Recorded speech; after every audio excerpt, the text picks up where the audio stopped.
कुछ समय पहले की बात है। बेलापुर गांव में मुन्नी नाम की एक गरीब लड़की रहती थी। उसका कोई नहीं था। वो एक छोटे से मकान में अकेली रहती थी। दिवाली का समय था और मुन्नी अपने पटाखे बेचने निकल जाती है। पटाखे ले लो पटाखे। उस दिन मुन्नी के एक भी पटाखे नहीं बिके। फिर भला बिना पैसे के मुन्नी खाना कहां से लाती? तो वो भूखी ही सो गई। अगले दिन मुन्नी फिर पटाखे लेकर उन्हें बेचने निकल जाती है। तभी वहां पर एक बच्चा अपनी मां से पटाखे की जिद करता है। अरे तेरे पटाखे तो एकदम बेकार हैं। वो औरत ये कहकर वहां से चली गई। उस दिन भी मुन्नी के एक भी पटाखे नहीं बिके तो मुन्नी दुखी होकर एक पेड़ के नीचे रोने लगी। हे भगवान, ये मेरे साथ क्या हो रहा है? आज भी मेरा एक भी पटाखा नहीं बिका। उसी पेड़ पे एक चुड़ैल मुन्नी के ये बातें बैठकर सुन रही थी। थोड़ी देर में मुन्नी अपने घर के लिए निकल पड़ती है और मुन्नी के पीछे पीछे वो चुड़ैल भी चल देती है। मुन्नी रात को भूखी ही सोती है। उसको ऐसे देखकर चुड़ैल कहती है, अरे ये बेचारी लड़की तो भूखे पेट ही सो गई। चलो इसके लिए मैं कुछ करती हूं। तभी चुड़ैल मुन्नी के पटाखे के पास एक बड़ा सा अनार बम रख देती है। सुबह उठ के मुन्नी अपने पटाखे बेचने जब निकलती है तो देखती है कि उसके पटाखे के पास एक बहुत बड़ा सा अनार बम रखा है। तो वो उसे देखकर हैरान हो जाती है और कहती है, अरे कितना बड़ा अनार बम, चलो इसे बेच कर आती हूं। मुन्नी जब बाजार में पटाखे बेचने निकलती है तब एक आदमी को अनार बम दिखता है और वो कहता है, अरे वाह, कितना बड़ा अनार बम, कितने का है? ये मुझे चाहिए। वो आदमी उस पटाखे को खरीद लेता है और मुन्नी बहुत ही खुश हो जाती है और उस रात मुन्नी भर पेट खाना खाती है और सो जाती है। रात को चुड़ैल फिर से आती है और बहुत सारे अनार बम और रखकर चली जाती है। मुन्नी सुबह उठकर देखकर खुश हो जाती है कि इतने सारे अनार बम हैं। मुन्नी उन अनार बम को भी बाजार में बेच कर आती है।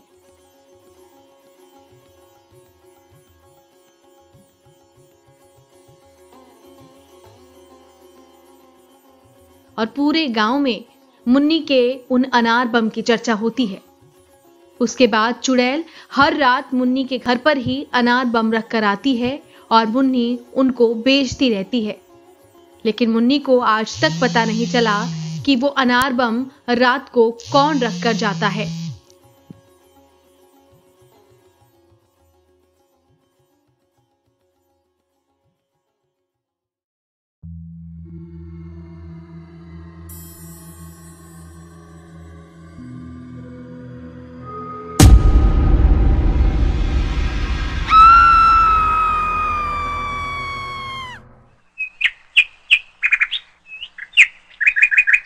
ये बात 4-5 साल पुरानी है।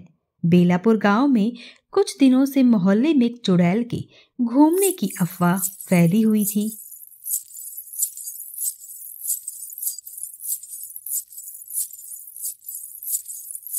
कुछ लोगों का कहना था, मैंने एक डरावनी औरत को रात के समय घूमते हुए देखा है। वो कभी घरों की छत पर तो कभी गलियों में घूमती हुई दिखाई देती थी। इस वजह से लोगों ने छत पर सोना बंद कर दिया था। अंधेरा होते ही गलियां सुनसान हो जाती थी। एक दिन मोहल्ले के कुछ लोगों ने मिलकर रात भर पहरा भी दिया। जागते रहो। मगर कोई आया ही नहीं। सोनू को इस बात पर बिल्कुल भी विश्वास नहीं था। जो भी चुड़ैल की बातें करता था, सोनू उसका मजाक उड़ाता था। सोनू, कल रात को मैंने एक चुड़ैल को देखा। हा हा हा हा हा हा हा। अरे तू पागल हो गया है। तूने शीशे में अपने आप को देख लिया होगा। सोनू का मानना था कि ये लोगों का वहम है या तो कोई इंसान जो लोगों को डरा रहा है।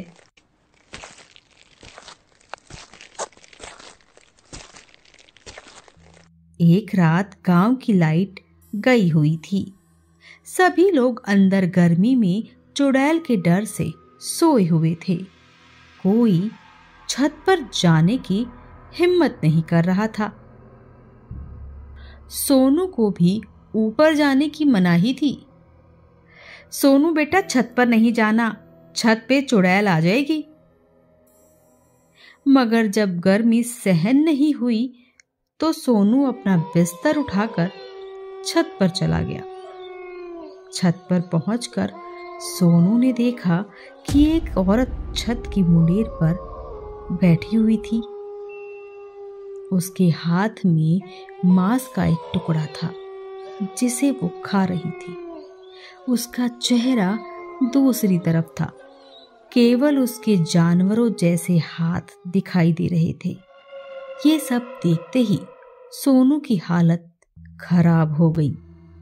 अरे बाप रे, ये क्या है?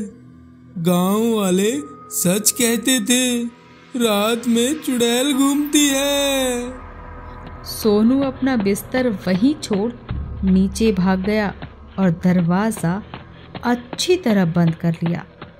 उस दिन सोनू को भी चुड़ैल वाली बात पर विश्वास हो गया। अगले कुछ दिनों तक चुड़ैल देखे जाने की घटनाएं होती रही, पर कुछ दिनों बाद चुड़ैल दिखना बंद हो गई।